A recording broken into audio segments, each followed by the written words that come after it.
Hello everyone. In +2 chemistry हम discuss कर रहे थे our chapter 8 D and F block elements.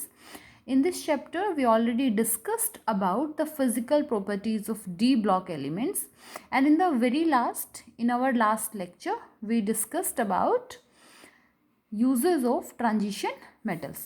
Let's rewind the uses once and then start our lecture. हमने देखा कि various reagents हमारे जो हैं ट्रांजिशन मेटल्स वेरियस रिएजेंट्स बनाते हैं जो हम इंडस्ट्रीज़ में फ्रिक्वेंटली यूज़ करते हैं. First one is bears reagent. किसको कहेंगे bears reagent? Dilute solution of alkaline KMnO4 को. और ये अनसेचुरेशन को टेस्ट करने के लिए यूज़ होता है. सिंपली मीन्स अगर कंपाउंड में डबल बॉन्ड है या नहीं है, ये उसको टेस्ट करने के लिए यूज़ किया जाता है. टोलेंस रिएजेंट होता है हमारा ammoniacal solution of silver nitrate and is used for silver mirror test for aldehyde. Aldehyde की कंफर्मेशन के लिए हम टोलेंस रिएजेंट को यूज़ करते हैं. फेलिंग सॉल्यूशन मिक्सचर है कॉपर सल्फेट का, सोडियम हाइड्रोक्साइड का और रो चिली सॉल्ट का. The important thing is Fehling solution दो टाइप्स का होता है. One is Fehling's A, Fehling's B. Fehling A हम कहेंगे कॉपर सल्फेट को, और फेलिंग बी के अंदर हमारे पास NaOH and Rochelle salt आ जाता है. रो चिली सॉल्ट क्या है? Sodium potassium tartrate. और ये भी एल्डिहाइड कीटोन को डिस्टिंग्विश करने के लिए यूज़ करता है. एल्डिहाइड इसके साथ टेस्ट देते हैं, कीटोन इसके साथ टेस्ट नहीं देते. बेंडिक्ट सॉल्यूशन क्या है? मिक्सचर है कॉपर सल्फेट का, सोडियम सिट्रेट का और सोडियम कार्बोनेट का, और ये यूज़ होता है. It is use to distinguish same aldehydes के लिए and also detect sugar in diabetic patients. Nessler's reagent का formula alkaline solution of K2HgI4, और ये अमोनिया और अमोनियम आयंस की टेस्ट के लिए यूज़ होता है. ल्यूकास रिएजेंट है कंसनट्रेटेड HCl और anhydrous ZnCl2, and this reagent is use to distinguish between primary, secondary and tertiary alcohol. Fenton's reagent, it is a mixture of FeSO4 and H2O2, और ये क्या करता है? ये एल्कोहल्स को एल्डिहाइड में कन्वर्ट कर देता है. Bordeaux mixture is a mixture of CuSO4 and calcium hydroxide, और ये किस तरीके से यूज़ किया जाता है? एज अ फंगिसाइड हम इसको यूज़ करते हैं. वेनेडियम पेंटाऑक्साइड हम कॉन्टैक्ट प्रोसेस में यूज़ करते हैं. इटार्ड रिएक्शन, एक chromyl chloride, chromium is transition element, और ये टोलीन को बेंजल्डिहाइड में कन्वर्ट करता है. This structure is known as toluene and this compound is known as benzaldehyde. Lindlar's reagent क्या होता है? Palladium with BaSO4 in presence of sulphur and quinoline, और ये एसिड क्लोराइड को एल्डिहाइड में कन्वर्ट करने का काम करता है, और इस रिएक्शन को हम कहेंगे रोजमंड रिडक्शन. लास्ट है हमारा विल्किंसन कैटलिस्ट. ये कोऑर्डिनेशन कॉम्प्लेक्स है. जिस तरीके से जिन कंपाउंड्स को हम स्क्वायर ब्रैकेट में रिप्रेजेंट करते हैं वो कोऑर्डिनेशन कंपाउंड्स होते हैं. 3 try phenyl phosphine rhodium chloride, और ये क्या करता है? ये सिलेक्टिव हाइड्रोजिनेशन करता है एल्कीन्स की. ओके, नेक्स्ट हम एक कैटलिस्ट डिस्कस करते हैं निकल. उसी के जैसा एक और कैटलिस्ट होता है रेनी निकल. ये निकल का अलॉय है और निकल के कंपैरिजन में ये बेटर होता है रिएजेंट में, और हम इसको स्पोंजी निकल भी कहते हैं. रेनी निकल it is an alloy of निकल, और इसमें क्या होता है? इक्वल अमाउंट में हम निकल और एल्यूमिनियम को डाइजेस्ट कर देते हैं, मिक्स कर देते हैं NaOH के साथ, तो ये किसकी फॉर्मेशन हो जाती है? रेनी निकल की. हम बात करें the hydrogenation of oil into fats can be carried with Raney nickel catalyst के साथ हम हाइड्रोजिनेशन को नॉट हाइड्रोलिसिस, हाइड्रोजिनेशन को कैरिड आउट करते हैं. सो अब हम डिस्कस करेंगे अपना पहला compound potassium dichromate K2Cr2O7. Preparation method में हम पोटेशियम डाइक्रोमेट को प्रिपेयर करते हैं क्रोमाइट ओर की हेल्प से. फॉर्मूला इज FeCr2O4, और जो क्रोमाइट ओर है ये एक मिक्स्ड ऑक्साइड है. यहाँ पे आयरन ऑक्साइड और क्रोमियम ऑक्साइड को मिक्स करके क्रोमाइट ओर बनाया गया है. Of iron and Chrome also called ferrochrome, या क्रोम आयरन भी हम इसको बोल सकते हैं. अब हमें क्रोमाइट ओर से पोटेशियम डाइक्रोमेट की प्रिपरेशन करनी है. तो फर्स्ट स्टेप हम क्या करेंगे? हम क्रोमाइट ओर को NaOH या सोडियम कार्बोनेट के साथ ट्रीट करेंगे in presence of oxygen. Chromite ore is treated with NaOH और sodium carbonate in presence of air. The product is sodium carbonate iron oxide, water, जब NaOH चूज़ किया, और जब आपने सोडियम कार्बोनेट लिया तो यहाँ पे CO2 की फॉर्मेशन हो गई। सेकेंड स्टेप हम क्या करेंगे, हम सोडियम क्रोमेट को सोडियम डाइक्रोमेट में कन्वर्ट करेंगे। उसके लिए हम क्या प्रोसेस कर रहे हैं, हम सोडियम क्रोमेट को सल्फ्यूरिक एसिड के साथ ट्रीट कर रहे हैं। Sodium chromate is converted into sodium dichromate, Na2SO4 plus water. The fused mass obtained above is extracted with water. जो ये मास हमें मिला है इसको वाटर के साथ हमने एक्सट्रैक्ट किया। Sodium chromate which is soluble in water goes into the soluble. ये जो सोडियम क्रोमेट है ये पानी में डिजोल्व होके उसमें सोल्यूशन में चला गया और Fe2O3 एज इट इज नीचे रह गया behind the insoluble ferric oxide. Yellow solution of sodium chromate, इनका कलर आपको ध्यान रखना है, कलर के बेसिस पे क्वेश्चन बन जाता है। सोडियम क्रोमेट का कलर कैसा होता है, येलो। उसको हम H2SO4 के साथ ट्रीट करते हैं और वो हमें देता है sodium dichromate which is orange in colour. Sodium chromate is yellow in colour, sodium dichromate is orange in colour. In the last step sodium dichromate को हम पोटेशियम क्लोराइड के साथ ट्रीट करते हैं and we get our desired product K2Cr2O7। इसी का preparation method हमने किया।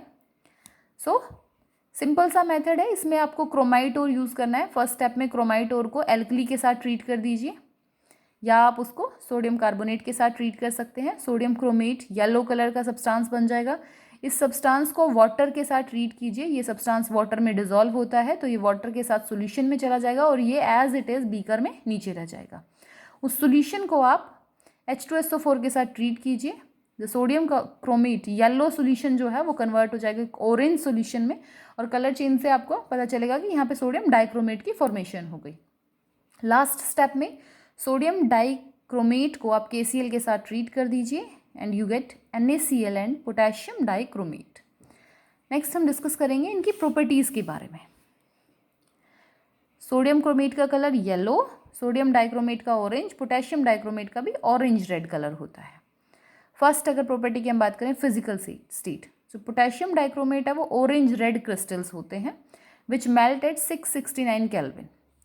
Moderately soluble in cold water, cold water में कम डिजोल्व होता है, बहुत ज़्यादा डिजोल्व नहीं होता, but freely soluble in hot water में बहुत ईजिली क्या हो जाता है, डिजोल्व हो जाता है। अगर आप पोटेशियम डाइक्रोमेट को हीट करेंगे तो वो पोटेशियम क्रोमेट में कन्वर्ट हो जाएगा। देखिए K2Cr2O7 potassium dichromate, K2CrO4 potassium chromate with release of chromic oxide Cr2O3 chromic oxide and oxygen। Alkali के साथ ट्रीट कीजिए। पोटेशियम डाइक्रोमेट को अगर आप एल्कली के साथ ट्रीट करते हैं वो पोटेशियम क्रोमेट में कन्वर्ट हो जाएगा। पोटेशियम क्रोमेट को अगर एसिड के साथ ट्रीट करोगे तो फिर वापस से क्या बना देगा, पोटेशियम डाइक्रोमेट। इन दोनों रिएक्शन से एक चीज़ क्लियर हुई कि हमारा क्रोमेट आयन जो येलो कलर का है उसको अगर आप एसिड के साथ ट्रीट करते हैं तो वो किस में कन्वर्ट हो जाता है, डाइक्रोमेट आयन में which is orange in colour. तो यहाँ पे एक रिवर्सिबल रिएक्शन हो जाती है, इक्विलिब्रियम सेटअप हो जाता है। डाइक्रोमेट आयन और क्रोमेट आयन जो हैं, डाइक्रोमेट आयन और क्रोमेट आयन ये दोनों इक्विलिब्रियम में होते हैं एक पर्टिकुलर पीएच पे, पीएच अराउंड 4 पे ये दोनों क्या है, एक दूसरे के साथ इक्विलिब्रियम में है। नाउ एक चीज़ देखिए, अगर आप H पॉजिटिव आयन की कंसंट्रेशन को इंक्रीज करें यहाँ पे इस इक्विलिब्रियम मिक्सचर में, आपने रिएक्टेंट साइड में H प्लस आयन की कंसंट्रेशन को इंक्रीज किया, सो ली चैटलियर प्रिंसिपल क्या करेगा, इस इक्विलिब्रियम को फॉरवर्ड डायरेक्शन में पास करेगा, रिएक्शन को फॉरवर्ड डायरेक्शन में मूव कराएगा। दोबारा सुनिए, रिएक्टेंट साइड में अगर हम कंसंट्रेशन को इंक्रीज करते हैं, equilibrium shifts the reaction in forward direction, और वहीं पे अगर हम प्रोडक्ट साइड में कंसंट्रेशन को इंक्रीज करते हैं देन ली चैटलियर प्रिंसिपल क्या करेगा, shifts the equilibrium in the backward direction, reaction को नॉर्मल स्टेट पे लाने के लिए। ये ली चैटलियर प्रिंसिपल हमने +1 में डिस्कस किया था। रिएक्टेंट की कंसंट्रेशन को इंक्रीज करेंगे तो इक्विलिब्रियम रिएक्शन को फॉरवर्ड डायरेक्शन में शिफ्ट कर देगा, ली चैटलियर प्रिंसिपल। प्रोडक्ट में इंक्रीज करेंगे तो the reaction shifted in backward direction. Next property हम डिस्कस करेंगे action of concentrated sulphuric acid. अब डिपेंड करेगा प्रोडक्ट की फॉर्मेशन किस पे, कि आपने जो रिएक्शन है उसको आपने कोल्ड में कैरिड आउट किया है या आपने उसको हीट किया या हॉट में उसको कैरिड आउट किया। जब आपने पोटेशियम डाइक्रोमेट को कोल्ड कंसंट्रेटेड H2SO4, मतलब इस रिएक्शन को आपने हीट नहीं किया, टेम्परेचर कम रखा, उसको जब आप हीट कर रहे हैं तो आपको मिल रहा है chromic anhydride CrO3 chromic anhydride, potassium hydrogen sulphate and water. KHSO4 is potassium hydrogen sulphate. वहीं पे जब आपने K2Cr2O7 को सल्फ्यूरिक एसिड के साथ हीट किया तो प्रोडक्ट मिले potassium sulphate, chromium sulphate, water and oxygen gases evolved here. अगर आपने कंसनट्रेटेड H2SO4 के साथ रिएक्शन को हीट किया, टेम्परेचर कम रखा, कोल्ड इन कोल्ड जब आप रिएक्शन को कर रहे हैं तो क्रोमिक एनहाइड्राइड के रेड क्रिस्टल्स आपको मिलेंगे एंड पोटेशियम हाइड्रोजन सल्फेट और वाटर साइड प्रोडक्ट्स। वहीं पे जब आप hot on heating with concentrated acid के जब आप उसको हीट कर रहे हैं तो potassium sulphate, chromium sulphate, water and oxygen gases evolved. Next हम डिस्कस करेंगे ऑक्सीडाइजिंग प्रॉपर्टीज़ के बारे में। जो पोटेशियम डाइक्रोमेट है वो एक पावरफुल ऑक्सीडाइजिंग एजेंट है। In acid solution its oxidising action can be represent as follows. अगर हम एसिड सॉल्यूशन में हम बात कर रहे हैं उसकी, तो जो उसकी ऑक्सीडाइजिंग प्रॉपर्टीज़ हैं उसको हम कैसे रिप्रेजेंट करते हैं। मॉलिक्यूलर इक्वेशन देखिए, पोटेशियम डाइक्रोमेट सल्फ्यूरिक एसिड के साथ ट्रीट किया, potassium sulphate, chromium sulphate, water and oxygen, और ये 3 नेसेंट ऑक्सीजन है। ऊपर वाली रिएक्शन और इस रिएक्शन को देखिए, यहाँ पे सिर्फ हमने 2 को क्या किया, थ्रू आउट कॉमन ले लिया, K2Cr2O7 4H2SO4, और यहाँ पे 3O2 की बजाय हमने 3 नेसेंट ऑक्सीजन रख दिए and these nascent oxygen are responsible for the oxidising nature of this compound. Ionic equation आप किसी की भी रिप्रेजेंट कर सकते हैं। यहाँ पे आपके पास क्या है, डाइक्रोमेट आयन 14H पॉजिटिव के साथ 6 इलेक्ट्रॉन्स के गेन करके किस में कन्वर्ट हो रहा है, 2 क्रोमियम 3 पॉजिटिव विद 7H2O। सो ये फॉलोइंग रिएक्शंस हम देखेंगे जिसमें हमारा K2Cr2O7 किस तरीके से एक्ट कर रहा है, acts as an oxidising agent. Simple reaction K2Cr2O7 हमने लिखा, product are formed, these nascent oxygen acts as oxidising agent. इनकी वजह से अब K2Cr2 क्या काम करेगा, ऑक्सीडाइजिंग एजेंट का।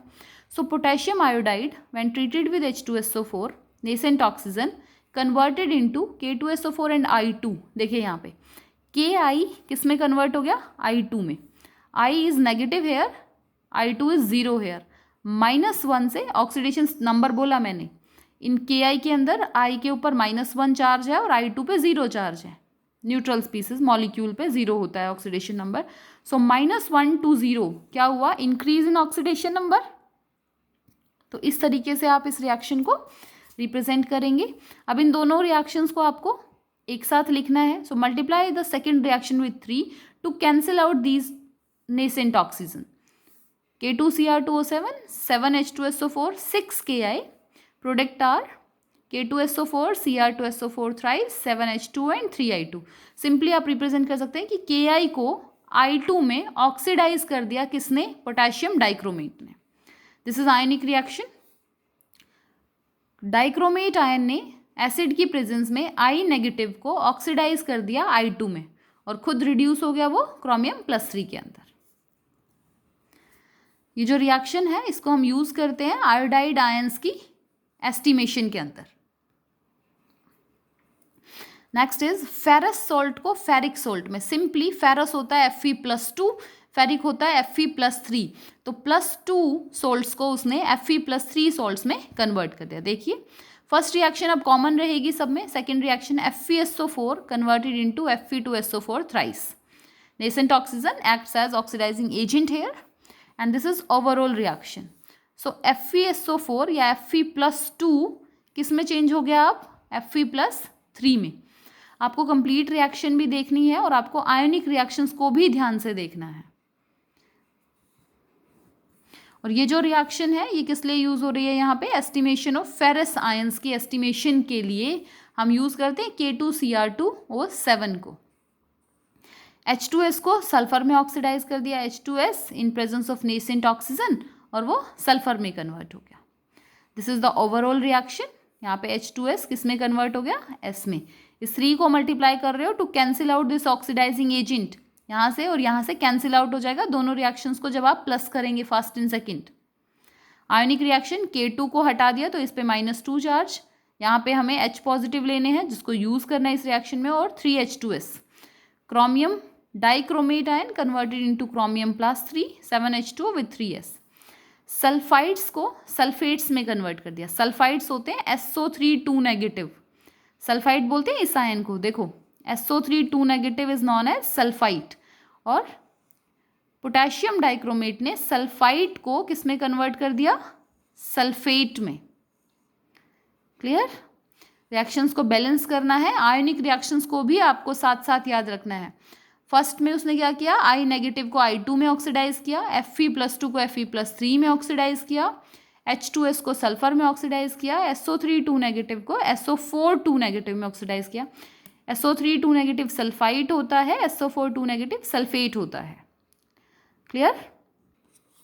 नेक्स्ट एग्जाम्पल ऑक्सीडाइजिंग नेचर का ही, सल्फर डाइऑक्साइड को SO2 को सल्फ्यूरिक एसिड में ऑक्सीडाइज कर दिया।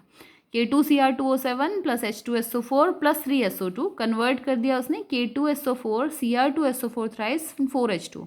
अब कंफ्यूज मत होना कि प्रोडक्ट साइड में ये H2SO4 कहाँ गया। प्रोडक्ट साइड का ये H2SO4 रिएक्टेंट साइड के H2SO4 के साथ कैंसिल हो गया, और यहाँ पे 4 की बजाय आपने लिखा है 1H2SO4। ठीक है, सो यहाँ पे Cr2O7 2 negative 3SO2 H plus की प्रेजेंस में ये कन्वर्ट हो गया 3SO4 2 नेगेटिव में। Sulphur dioxide convert into sulphuric acid. Next one, halogen acids को हैलोजेंस में कन्वर्ट कर देगा। HCl को Cl2 में, HI को I2 में, HBr को Br2 में कन्वर्ट कर देगा। इतना अच्छा ऑक्सीडाइजिंग एजेंट है ये। K2Cr2O7 प्लस 14HCl किस में कन्वर्ट हो गया, KCl, CrCl3, H2O and Cl2 में। Stannous chloride SnCl2, stannous Sn+2, Stenik Sn+4। Stannous को टिन भी आप बोल सकते हैं। तो Sn+2 जब होता है, टिन+2 हम कहेंगे स्टेनस उसका नाम, और Sn+4 को हम कहेंगे स्टेनिक। तो K2Cr2O7 SnCl2 HCl की प्रेजेंस में KCl, CrCl3 और SnCl4 में कन्वर्ट हो गया। तो मेन उसने क्या किया, SnCl2 को SnCl4 में कन्वर्ट कर दिया, और आयोनिक में अगर हम बोलें तो Sn+2 को Sn+4 में कन्वर्ट किया। It oxidise ethyl alcohol to acetaldehyde and acetic acid. Ethyl alcohol को K2Cr2 की इक्वेशन से जो नेसेंट ऑक्सीजन मिला उसने उसको कन्वर्ट कर दिया एसिटल्डिहाइड में, या वो उसको कन्वर्ट करेगा एसिटिक एसिड में। इथाइल एल्कोहल ऑक्सीडाइज हुआ एल्डिहाइड पे। एल्डिहाइड पे रिएक्शन स्टॉप नहीं होती है, वो फॉर्मर ऑक्सीडाइज हो जाता है किसमें, एसिड में। क्लियर? K2Cr2O7 से जो नेसेंट ऑक्सीजन मिली, इथाइल एल्कोहल के कॉन्टैक्ट में जब वो ऑक्सीजन आई तो वो कन्वर्ट हुआ एसिटल्डिहाइड में। इस स्टेप पे रिएक्शन स्टॉप नहीं होती है, ये फिर से ऑक्सीडाइज हो जाता है किसमें, एसिटिक एसिड में। Next one is reducing properties की अगर बात करें तो पोटेशियम क्रोमेट जो है वो रिड्यूसिंग एजेंट का भी काम करता है। In acidic medium it reduce hydrogen peroxide. K2Cr2O7 H2SO4 की प्रेजेंस में जब H2O2 को क्या कर रहा है, रिड्यूस कर रहा है किसमें, वाटर में। Cr2O7 2 negative plus 2H positive, ये H2O2, और उसने उसको कन्वर्ट कर दिया H2O में, और यहाँ पे बनता है CrO5, और ये है क्रोमियम परऑक्साइड। इसको हम बोलते हैं क्रोमिक परऑक्साइड, और CrO5 का नाम, कलर कैसा है, डीप वॉयलेट इन कलर। और स्ट्रक्चर देखिए, यहाँ बीच में क्रोमियम है, 1 2 3 4 5, यहाँ पे क्रोमियम है इस ऑक्सीजन की जगह। ठीक है, CrO5 deep blue, deep violet in, deep violet not violet, deep violet in colour. Next देखिए chromyl chloride test. Potassium dichromate को हमने H2SO4 के साथ हीट किया, हमें मिला KHSO4 CrO3 and H2O। Initially भी हमने देखा था ना, ये प्रोडक्ट कब मिलता है, जब हम कंसनट्रेटेड H2SO4 के साथ ट्रीट करते हैं और कोल्ड कंडीशन रखते हैं, तब हमें ये प्रोडक्ट मिलते हैं। KCl प्लस H2SO4 किस में कन्वर्ट हो गया, KHSO4 प्लस HCl। CrO3 को HCl के साथ ट्रीट करा दिया, उसने एक कंपाउंड बना दिया जिसको हम कहते हैं इटार्ड कंपाउंड, इटार्ड कॉम्प्लेक्स भी इसको बोल देते हैं। CrO2Cl2 is known as chromyl chloride या इटार्ड कॉम्प्लेक्स। तो फाइनली ओवरऑल रिएक्शन क्या हुई, देखो K2Cr2O7 को KCl के साथ H2SO4 की प्रेजेंस में ट्रीट किया, यहाँ से मिला chromyl chloride KHSO4 plus 3H2O। ये जो रिएक्शन है किस लिए यूज़ करते हैं, क्लोराइड आयंस की क्वांटिटेटिव एनालिसिस के लिए, the vapours of chromyl chloride are passed through the aqueous solution of NaOH which becomes yellow. अब ये क्या कर रहा है, क्रोमाइल क्लोराइड को NaOH में से पास किया और वो येलो कलर के सॉल्यूशन में कंपाउंड में कन्वर्ट हो गया, Na2CrO4 sodium chromate yellow in colour. वहीं पे अगर Na2CrO4 सोडियम क्रोमेट को लेड एसीटेट के साथ ट्रीट कराया और वहाँ से येलो प्रेसिपिटेट मिल गया, येलो प्रेसिपिटेट की कन्फर्मेशन किसकी हो गई हमें, क्लोराइड आयंस की कन्फर्मेशन। क्लियर है। क्रोमाइल क्लोराइड टेस्ट, ये जो रिएक्शन है किस लिए यूज़ होती है, क्लोराइड आयन की डिटेक्शन के लिए यूज़ होती है। क्रोमाइल क्लोराइड लिया आपने, जो प्रिपेयर किया यहाँ से, उसको NaOH के साथ ट्रीट कराया, वो किस में कन्वर्ट हो गया, सोडियम क्रोमेट में। And this sodium chromate on treated with lead acetate, this will gives lead chromate yellow precipitate with sodium salt of acetic acid. This is chromyl chloride test. Next हम अगर इनके uses की बात करें तो first use है इन कैल्सिको printing and dying. ये जो प्रिंटिंग है कैल्सिको प्रिंटिंग, ये क्या होता है, जब हम कपड़े पे कलर की हेल्प से फ्लावर्स डिज़ाइन कुछ भी प्रिंट करते हैं तो उसमें हम पोटेशियम डाइक्रोमेट को यूज़ करते हैं। For Chrome tanning in leather industry, leather industry में क्रोम टैनिंग के लिए भी हम इसको यूज़ करते हैं। क्रोम टैनिंग के लिए हम जनरली क्रोमियम सोल्ट्स को यूज़ करते हैं, स्पेशली उसमें क्रोम एलम और क्रोमियम सल्फेट उसको यूज़ किया जाता है, क्रोम एलम को और क्रोमियम सल्फेट को। जो क्रोमियम टैन लेदर होता है उसके अंदर 4 to 5% क्रोमियम होता है और जो लेदर हमें ऑब्टेन्ड होता है, मिलता है, वो लाइट ब्लू इन कलर होता है। Potassium dichromate is used in photography for hardening of gelatin film. जो जेलेटिन फिल्म्स होती हैं उनको हार्ड करने के लिए भी हम इसको यूज़ करते हैं।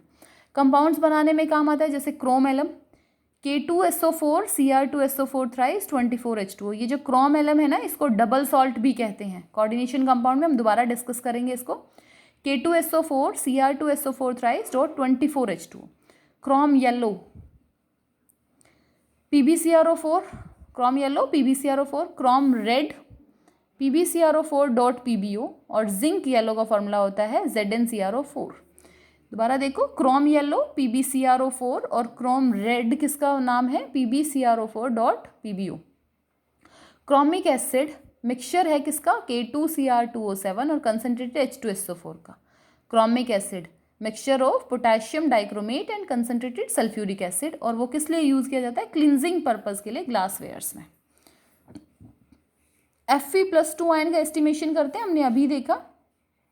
एक कंपाउंड है Na2Cr2O7 जिसकी प्रॉपर्टीज़ ना ऑलमोस्ट सेम होती है पोटेशियम डाइक्रोमेट की तरह, उसका ऑक्सीडाइजिंग कैरेक्टर भी सेम होता है, पर फिर भी इस कंपाउंड को Fe+2 की एस्टिमेशन के लिए यूज़ नहीं किया जाता।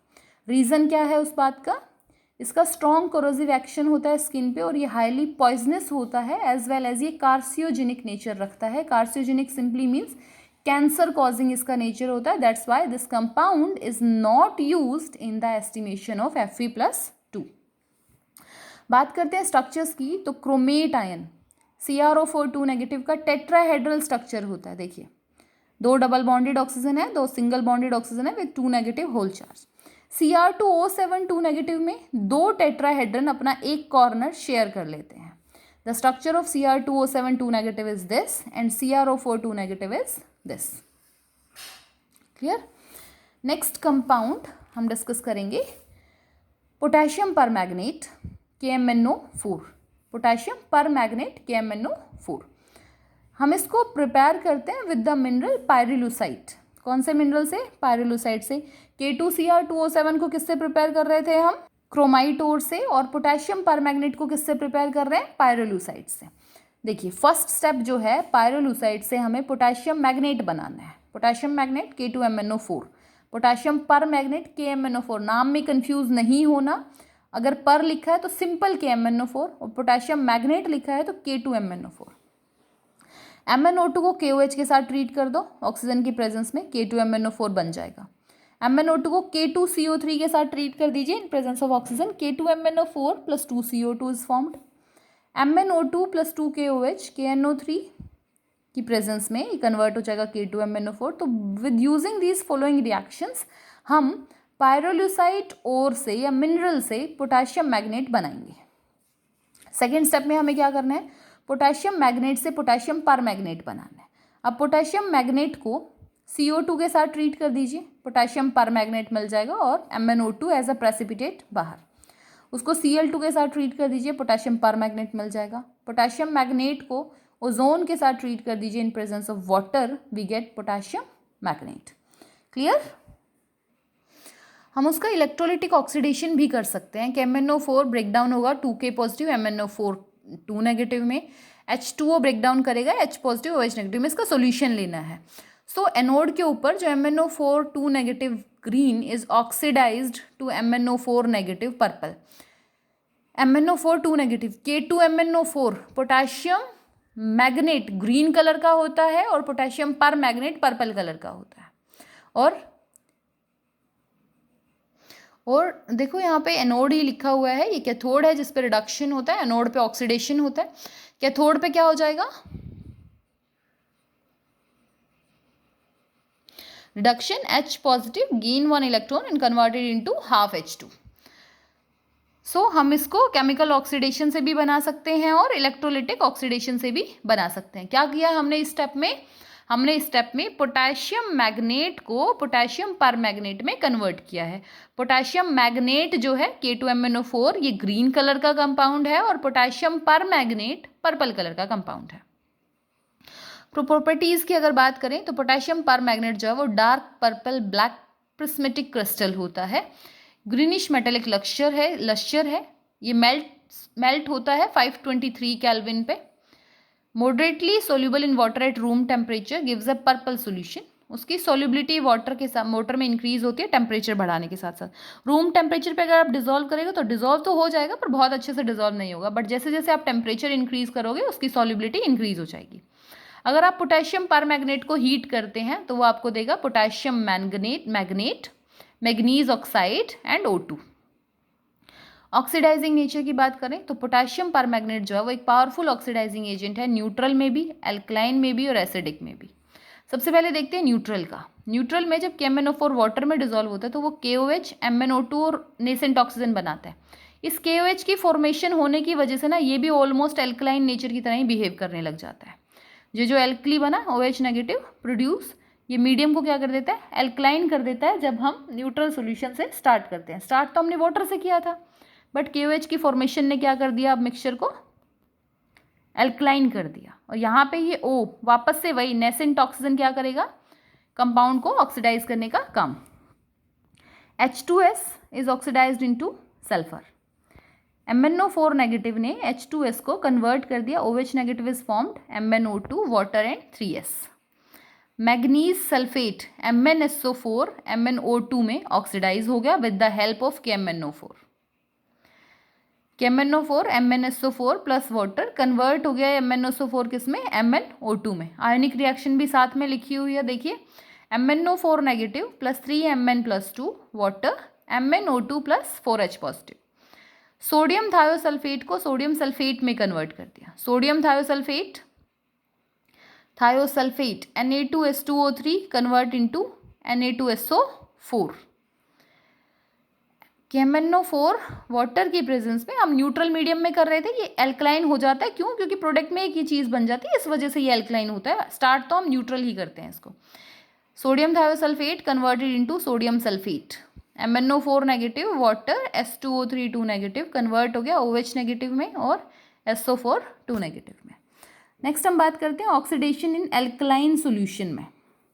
अब KMnO4 को जब KOH में ऐड किया आपने तो वो किस में कन्वर्ट हो गया? पोटेशियम मैग्नेट में।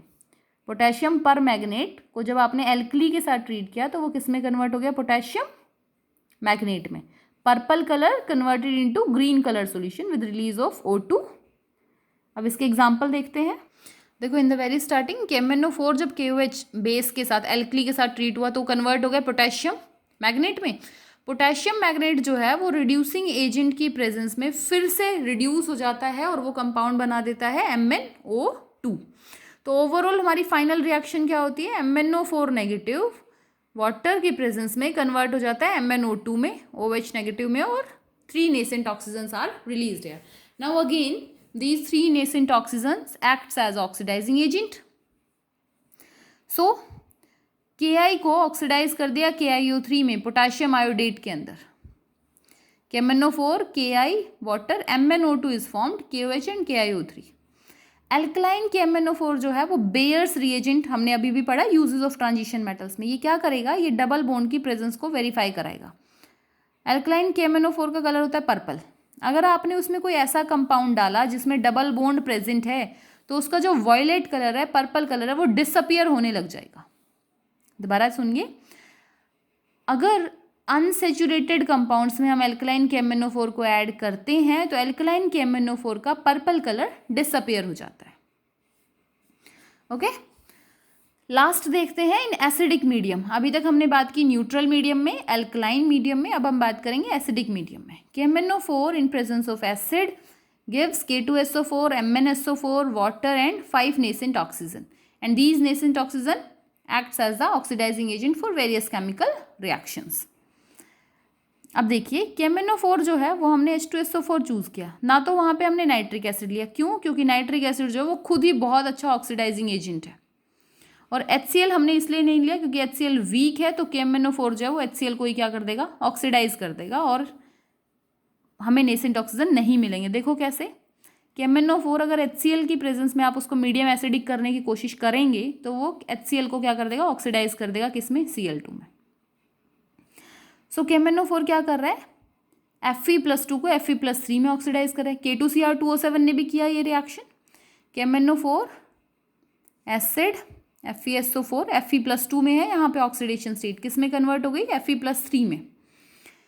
ऑक्जेलेट और ऑक्जेलिक एसिड को CO2 एंड वाटर में, C2H2O4 this is oxalic acid किस में ऑक्सीडाइज हो गया, वाटर और CO2 में, इन प्रेजेंस ऑफ KMnO4।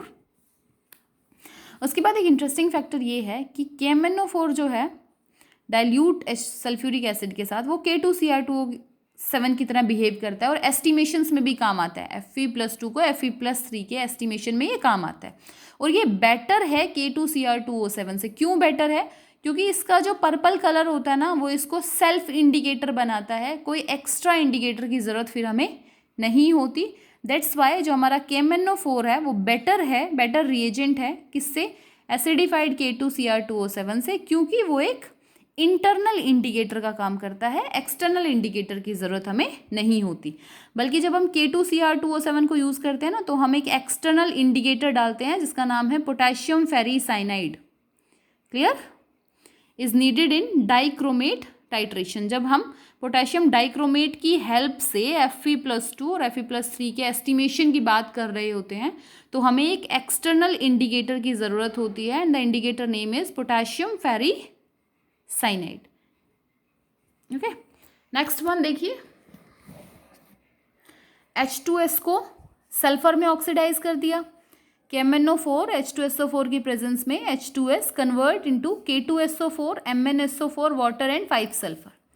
SO2 को सल्फ्यूरिक एसिड में, arsenite Na3ASO3 is known as arsenite. ASO3 3 negative को बोलते हैं आर्सेनाइट की, देखो यहाँ लिखा होगा आर्सेनाइट ASO3 3 नेगेटिव, किस में कन्वर्ट हो गया, आर्सेनेट्स में, ASO4 3 नेगेटिव में। Ki आयोडीन में ऑक्सीडाइज हो गया, H2O2 को O2 में ऑक्सीडाइज कर दिया इसने। आयनिक रिएक्शंस का ध्यान रखना, आयनिक रिएक्शंस पे क्वेश्चंस फ्रीक्वेंटली पूछ लेते हैं। सो आयनिक रिएक्शंस को हर एक ऑक्सीडाइजिंग रिएक्शन के साथ आपको याद रखना है। MnO4 नेगेटिव 6H पॉजिटिव की प्रेजेंस में, इन प्रेजेंस ऑफ 5H2O2 को ऑक्सीडाइज कर दिया हाइड्रोजन पर ऑक्साइड को, किसमें, ऑक्सीजन में। यूजेस देखिए, ये एक पावरफुल ऑक्सीडाइजिंग एजेंट है नो डाउट, और इसकी एक बेटर चीज़ जो सबसे स्पेशल है वो ये कि इसका जो कलर है ना वो इसको सेल्फ इंडिकेटर का काम भी करवा देता है। It is used as disinfectant water in wells and tanks. Disinfectant means water को जर्म फ्री करने में यूज़ होता है ये। क्वांटिटेटिव एनालिसिस के लिए यूज़ किया जाता है। Estimation of ferrous ion, oxalic acid, इनके एस्टिमेशन में भी हम इसको यूज़ करते हैं। अगर हम बात करें स्ट्रक्चर की, manganate ion and परमैग्नेट ion. परमैग्नेट ion क्या होता है, MnO4 negative, this one Mn 1 2 3 O negative, और दूसरा क्या था हमारा manganate ion, MnO4 2 negative, Mn 1 2 3 4। अब यहाँ पे 2 ऑक्सीजन पे क्या आ जाएगा, नेगेटिव आयन आ जाएगा। पर्पल कलर किसका है? पर मैग्नेट आयन का, पोटेशियम पर मैग्नेट, MnO4 नेगेटिव इज पर magnet and green colour is for manganate ion. Potassium manganate green colour का होता है, पर मैग्नेट पर्पल कलर का होता है। सो यहाँ पे हमारा डी ब्लॉक की केमिस्ट्री कंप्लीट होती है। नेक्स्ट लेक्चर में हम अपना एफ ब्लॉक को डिस्कस करेंगे। अगर यहाँ तक आपको कोई डाउट है तो पूछिए।